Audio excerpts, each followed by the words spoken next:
Marx, Part 2, Alienation and Exploitation. The works of Marx can be divided into two, the early ones dealing with the notion of alienation, and the later ones that concern themselves with exploitation. The notion of alienation comes to Marx from Hegel, and is transferred to the 20th century in the disdain of the Frankfurt School thinkers for the ordinary man and his desires. Exploitation lies at the heart of Marx's mature work, and the explanation of this phenomenon is what Marx's economic thinking is all about. Around the mid-1840s, Marx wrote what have now come to be called the economic and philosophic manuscripts. These writings are best known for developing the concept of alienation, another notion that is, in essence, a form of romanticism and which tends to excite the more tender-minded of philosophers. This notion, coming originally from Hegel, is applied to the worker in a capitalist society and ramifies into four particular types. The worker is alienated from the product of his work, from his act of working, from himself, and from other workers. The worker is alienated from the product of his work because, Marx writes, the object which labour produces, labour's product, confronts it as something alien, as a power independent of the producer. The product of labour is labour which has been embodied in an object, which has become material. It is the objectification of labour. Under these economic conditions, this realization of labour appears as a loss of realization for the workers, objectification as a loss of the object and bondage to it, appropriation as estrangement, as alienation. The product of the worker's labour is snatched away from him as soon as it is created, like a baby snatched from the arms of its mother. The product of labour is necessarily alien to the producer, as the whole point of production. It is the fundamental difference between praxis and techne, between action and art. And this is so whether one is working for oneself or for another. The product of one's labour is alienated if, having it for one's own, one sells it or gives it away, or, if working for another, one's labour has been purchased and the resultant object is alienated from its very first appearance. Whatever value this concept has for Marx in these writings comes from a systematic ambiguity between the idea of alienation as simply a detachment of what is originally one's own and its transfer to another. Nothing particularly sinister here. My newsagent alienates a copy of the Irish Times to me every now and then without too much angst. And the idea of alienation as detaching a part of your very self and putting it outside you. The alienation of the worker in his product means not only that his labour becomes an object, an external existence, but that it exists outside him, independently, as something alien to him, and that it becomes a power on its own, confronting him. It means that the life which he has conferred on the object confronts him as something hostile and alien. Cases of self-surgery to one side, this notion is metaphorical. But the worker is not only alienated from the product of his labour, he is alienated from that very labour itself. What then constitutes the alienation of labour? First, the fact that labour is external to the worker, that is, it doesn't belong to his intrinsic nature. That in his work, therefore, he does not affirm himself but denies himself, does not feel content but unhappy, does not develop freely his physical and mental energy but mortifies his body and ruins his mind. The worker, therefore, only feels himself outside his work, and in his work feels outside himself. He feels at home when he is not working, and when he is working, he does not feel at home.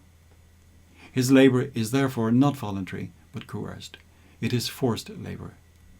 It is therefore not the satisfaction of a need, it is merely a means to satisfy needs external to it. Its alien character emerges clearly in the fact that as soon as no physical or other compulsion exists, labour is shunned like the plague. External labour, labour in which a man alienates himself, is a labour of self-sacrifice, of mortification. So writes Marx.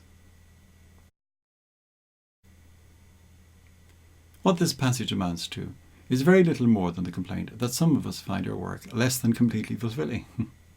True, but so what? To complain about this is to complain about being human. I'm pretty sure that our ancestors who were obliged to chase around all day after rapidly vanishing game on empty stomachs were alienated from their labour. But not everybody is disenchanted with his work. Some people like performing boring and repetitive tasks. Some people like to earn their money without having to think too hard or to assume too much responsibility. Most people do have something in their lives that attracts their creative abilities, but it need not necessarily be the occupation by which they earn their living.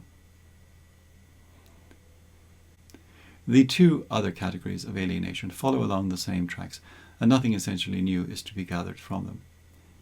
Man is alienated from himself in that he is producing in accordance with forces outside himself and not in accordance with his own intrinsic powers.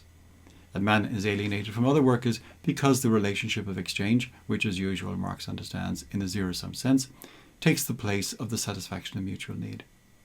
Why Marx thinks that exchange could be anything other than the satisfaction of mutual needs is a mystery, but apparently he does. Notoriously, Marx and Engels wrote in the German ideology that as soon as the division of labour comes into being, each man has a particular exclusive sphere of activity, which is forced upon him, and from which he cannot escape. He is a hunter, a fisherman, a shepherd, or a critical critic, and must remain so if he doesn't want to lose his means of livelihood. Whereas, in communist society, where nobody has one exclusive sphere of activity, but each can become accomplished in any branch he wishes, society regulates the general production and thus makes it possible for me to do one thing today and another tomorrow. To hunt in the morning, fish in the afternoon, rear cattle in the evening, criticize after dinner, just as I have a mind, without ever becoming a hunter, fisherman, shepherd, or critic. Some attempts have been made to suggest that this passage is a parody or a joke and shouldn't be taken seriously. But I can see no reason, except a desire to eliminate an obvious embarrassment, to justify this suggestion. In his highly coloured defence of Marxism, Terry Eagleton adheres to the pre-revisionist understanding of this passage, holding that communism means an end to scarcity, along with an end to most oppressive labour. This is romanticism with a vengeance. Let's clarify a few points. First, even if, as a result of a division of labour, I take advantage of the principle of comparative advantage to specialise in what I am good at, unless someone is pointing a gun at my head, I remain free to change professions. It may be unwise or inexpedient to do so, but it's not impossible. Second, if you're going to hunt, fish and rear cattle and be a critic, it's highly unlikely that you will be very good at any one of these activities. Put musician or physician on the list, and the Marx-Engels fantasy looks a lot less plausible. Thirdly, in what way can I act as I have a mind to if society regulates the general production? Please explain. If regulating society means allocating tasks to people, then it's hard to see this as consistent with my switching at will from one activity to another. If all the necessities are not provided by individuals doing as they like, and if, therefore, developed technology is required to produce the remainder, who is to design, construct, and service the machinery? And can it be assumed that those individuals will be able to do as they like, especially when individuals doing as they like are not, on this view, thought to provide all that is necessary? The state, the regulator of society, expelled through the door, sneaks back through the window. Over time, however, it becomes apparent, even to Marx, that this idyllic picture was implausible. Intimations of revision of this romantic idyll appear as early as the Grundrisse der Kritik der politischen Ökonomie, Outlines of a Critique of Political Economy, and in the third volume of Capital, which, it must be remembered, he did not publish himself, he remarks, in fact, the realm of freedom actually begins only where labour, which is determined by necessity and mundane considerations, ceases. Thus, in the very nature of things, it lies beyond the sphere of actual material production. Just as the savage must wrestle with nature to satisfy his wants, to maintain and reproduce life, so must civilized man, and he must do so in all formations and under all possible modes of production. Beyond it begins that development of human energy which is an end in itself, the true realm of freedom, which, however, can blossom forth only with this realm of necessity as its basis. The shortening of the working day is its basic prerequisite. This is a very long way from the happy hunter, fisherman, pastoralist and critic of the German ideology. It is not that Marx is unaware of the classical liberal position on the economic and socially mutual benefits of exchange. From the Paris Notebooks of 1844, he writes, "The communal being of man, or men's self-activating and self-manifesting human being, their mutual complementing aimed at species life, at authentic human being, all of this political economy comprehends only in the form of exchange and trade." Society, says de Tracy, is a series of mutual exchanges. It is exactly this movement of mutual integration. Society, says Adam Smith, is a commercial society. Each of its members is a merchant. Thus does political economy fix on the estranged form of sociable interaction and take it to be the form that is essential, original and adequate to the nature and destiny of man. So writes Marx. For Marx, no description of a human activity could be more damning than to describe it as commercial. No human occupation less worthy than that of the merchant. In his estimation, the classical liberal position makes human life in common to be little more than a matter of glorified huckstering. Marx cannot conceive of exchange as being anything other than subhuman. Men who are exchanging are not relating to one another as men, he writes. If it were urged against him that the division of labour, wage labour, free market exchange, and the apparently democratic political organisation consonant with all this were all of them spontaneous and natural, he would not deny that this is so in some sense of the term natural, but would urge that this deforming and spontaneous self-seeking by individuals and groups be replaced by the exercise of real democracy, in which people exercise a conscious and collective control over their conditions of existence, economic and social. Trying to make as much sense as possible of this idea, we may take from it the following. Man can create things that eventually come to stand over against him as limiting his freedom. Capitalism itself is the product of human actions, which then returns to channel other human actions and limit human potentiality.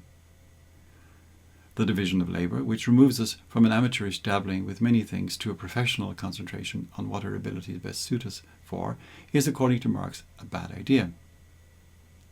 From alienation to exploitation is but a short step. Alienation makes exploitation possible.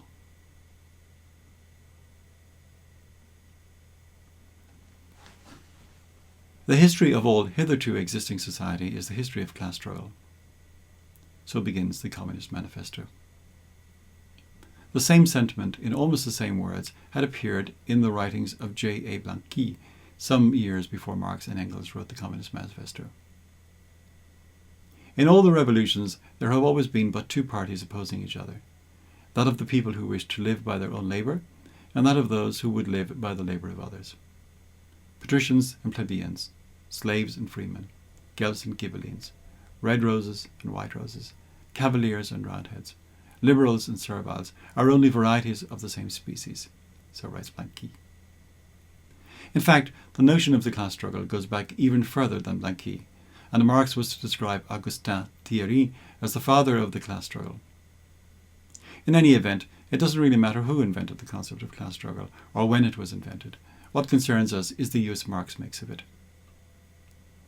It should be noted that, apart from naming the classes currently in conflict, Marx gives no clear definition of what a class is and was still working on the idea when the manuscript included in capital 3 was written, in which he once again took up the topic only to break off and to never resume the discussion.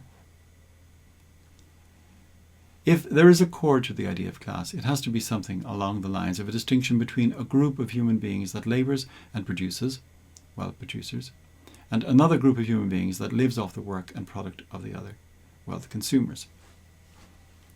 As it happens, libertarian anarchists and others have no fundamental disagreement with class analysis along these lines, and so don't find themselves in opposition to Marx on this point. The contentious issue is which human beings comprise which class. What has struck every reader with surprise or even astonishment is the praise Marx and Engels lavish on the achievements of the bourgeoisie in the first section of the Communist Manifesto.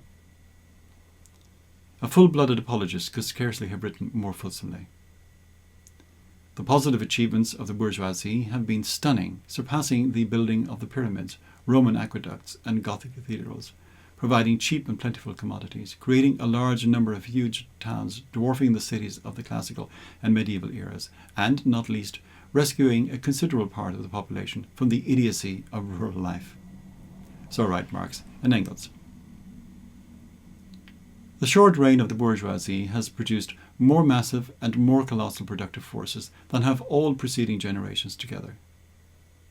Subjection of nature's forces to man, machinery, application of chemistry to industry and agriculture, steam navigation, railways, electric telegraphs, clearing of whole continents for cultivation, canalization of rivers, whole populations conjured out of the grounds. These considerable achievements, however, have to be set against a long list of negatives and semi-negatives. The rise to dominance of the bourgeoisie has ended all feudal, patriarchal, idyllic relations, torn asunder the motley feudal ties that bound man to his natural superiors, so that nothing remains to connect one person to another, even in the family, save the cash nexus. Religious fervour has been subordinated to egotistical calculation, and intellectuals and professionals have become wage labourers. It is clear enough that some of these demerits are tongue-in-cheek. However, with the tongue firmly out of cheek, there are other negatives, not least of which is the concentration of property in the hands of the few, together with the coalescence of independent provinces into nations. Why did Marx and Engels give such lavish praise to the bourgeoisie's achievements? The answer would appear to be that the spectacular material abundance that the achievements of the bourgeoisie had produced had brought matters to a head such that the next stage, a return to the delights of primitive times without its material limitations, was now possible. The account in the Communist Manifesto recalls themes first developed in the German ideology, where communism was to become possible not piecemeal but only all at once. The spectacular results of bourgeois activity had brought about the conditions which undermined that very activity, and, at the same time, created the conditions in which communism could come to be. In this communist world, labour would be transformed into a kind of self-activity, and the state, the illusory community, would be replaced by a real community. But however spectacular and energetic the achievements of the bourgeoisie, its very success contains the seeds of its own destruction. The forces it has conjured up are like an out-of-control genie, boom and bust, overproduction leading to the condition of famine amid plenty. Marx and Engels write, "There is too much civilization, too much means of subsistence, too much industry, too much commerce. The productive forces at the disposal of society no longer tend to further development of the conditions of bourgeois property. On the contrary, they have become too powerful for these conditions by which they are fettered, and so, as soon as they overcome these fetters, they bring disorder into the whole of bourgeois society, endanger the existence of bourgeois property." As the bourgeoisie career inexorably towards destruction, its correlative class, the proletariat, moves to take power, so that the bourgeoisie have managed to produce their own gravediggers.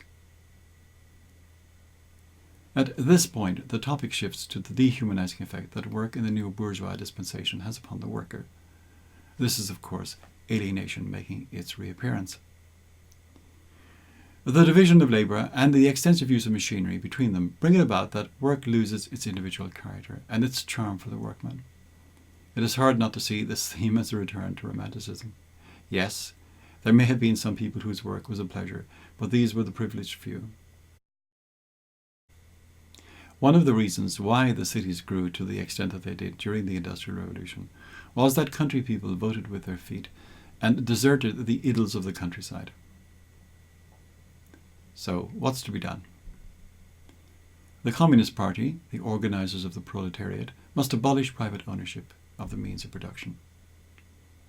Will such destruction not destroy liberty also? No, it will only destroy bourgeois liberty, that the proletariat does not in any case enjoy. Bourgeois notions of freedom are historically conditioned and have no absolute validity. All that bourgeois freedom implies is the freedom to buy, sell, and to trade. Your very ideas, say our authors, are but the outgrowth of the conditions of your bourgeois production and bourgeois property, just as your jurisprudence is but the will of your class made into law for all, a will whose essential character and direction are determined by the economic conditions of existence of your class. Having seized power, the communists will abolish all property and land, introduce a heavy progressive or graduated income tax, abolish the rights of inheritance, confiscate the property of all emigrants and rebels, centralize credit in the hands of the state, with a national bank funded by state capital enjoying an exclusive monopoly, centralize the means of communication and transport in the hands of the state, extend state ownership of factories and other instruments of production, require everyone to work to the same extent, abolish the distinction between town and country, and provide free education for all in public schools. It is with a sinking heart that one realizes that even in those countries where the communists have not seized power, most of this program has in fact been implemented. Property and land may not have been formally abolished, but heavy taxation and duties mean that landowners in effect rent their land from the state. Progressive, so-called, income tax is a standard feature of almost all Western democracies. Inheritance has not been formally abolished, but taxes and duties on death diminish significantly the capacity to bequeath.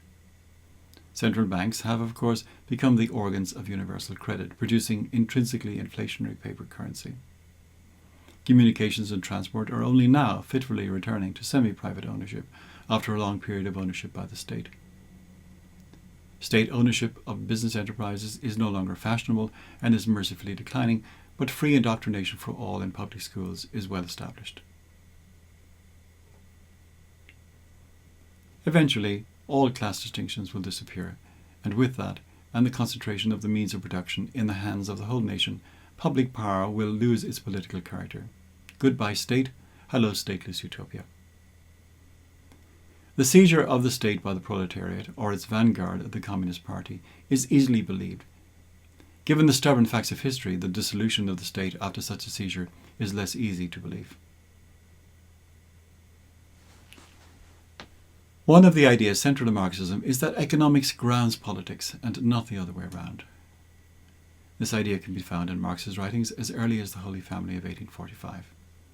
It is reiterated in Engels' 1888 preface to the Communist Manifesto, where he writes of what he calls the Communist Manifesto's fundamental proposition, which he attributes to Marx, and which is that in every historical epoch, the prevailing mode of economic production and exchange and the social organization necessarily following from it form the basis upon which is built up, and which alone can be explained, the political and intellectual history of that epoch. That consequently the whole history of mankind, since the dissolution of primitive tribal society, holding land in common ownership, has been a history of class struggles, contests between exploiting and exploited, ruling and oppressed classes. That the history of these class struggles forms a series of evolutions in which, nowadays, a stage has been reached where the exploited and oppressed class, the proletariat, cannot attain its emancipation from the sway of the exploiting and ruling class, the bourgeoisie, without at the same time, and once and for all, emancipating society at large from all exploitation, oppression, class distinctions, and class struggles.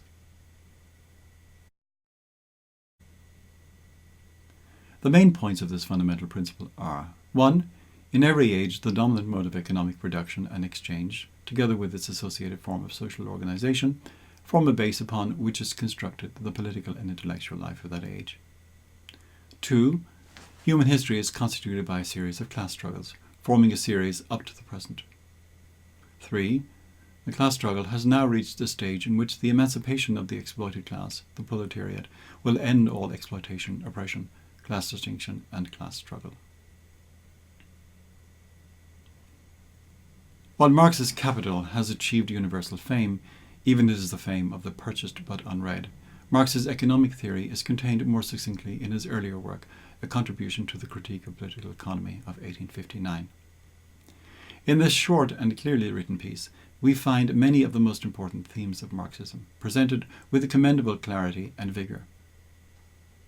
Marx tells us that, though he began his academic life as a student of jurisprudence, by the mid-1840s his investigation had led him to understand that a fundamental understanding of legal relationships and political structures was not to be had by a direct study of these phenomena, but rather by realizing that they are rooted in the material conditions of life, and that the mode of production of material life conditions the social, political, and intellectual life process generally.